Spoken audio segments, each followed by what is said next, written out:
మనిషి జీవితానికి దిశానిర్దేశం ఇచ్చేది భక్తి. భక్తికి బలం ఇచ్చేది సంకల్పం. సంకల్పానికి పరిపూర్ణతనిచ్చేది అయ్యప్ప స్వామి కృప. ఈ అయ్యప్ప దీక్షలో మనం మోసుకొనే ప్రతి ఆయుధం కేవలం వస్తువు కాదు, మనలో నిద్రిస్తున్న దైవత్వాన్ని మేలుకొలిపే జ్ఞానదీపం. 1వసారి మాల వేసిన స్వామిని కన్నెస్వామి అంటారు. కన్నెస్వామి అంటే బాణం. 2వసారి మాల వేసిన వాళ్లని కత్తిస్వామి అంటారు. 3వసారి మాల వేసుకున్న వాళ్లని ఘంటస్వామి అంటారు. 4వసారి మాల వేసుకున్న వాళ్లని గదస్వామి అంటారు. 5వసారి మాల వేసుకున్న వాళ్లని విల్లుస్వామి అంటారు. 6వసారి మాల వేసుకున్న వాళ్లని జ్యోతిస్వామి అంటారు. 7వసారి మాల వేసుకున్న వాళ్లని సూర్యస్వామి అంటారు. 8సారి మాల వేసుకున్న వాళ్లను చంద్రస్వామి అంటారు. 9వసారి మాల వేసుకున్న వాళ్లని వేలుస్వామి అంటారు. 10వసారి మాల వేసుకున్న వాళ్లని చక్రస్వామి అంటారు. 11సారి మాల వేసుకున్న వాళ్లని శంఖాధార స్వామి అంటారు.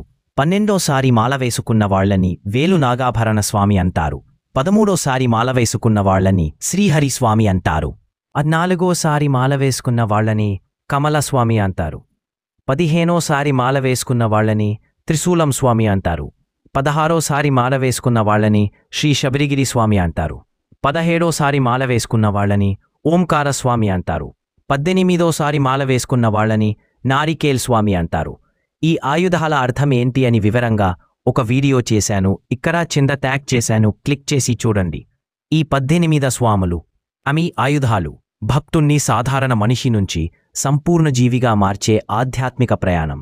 ఇలాంటి మరెన్నో ఉద్వేగభరితమైన జ్ఞానపూర్వకమైన వీడియోల కోసం నా ఛానల్ని తప్పక సబ్స్క్రైబ్ చేసుకోండి. ఓం శ్రీ స్వామియే శరణం అయ్యప్ప.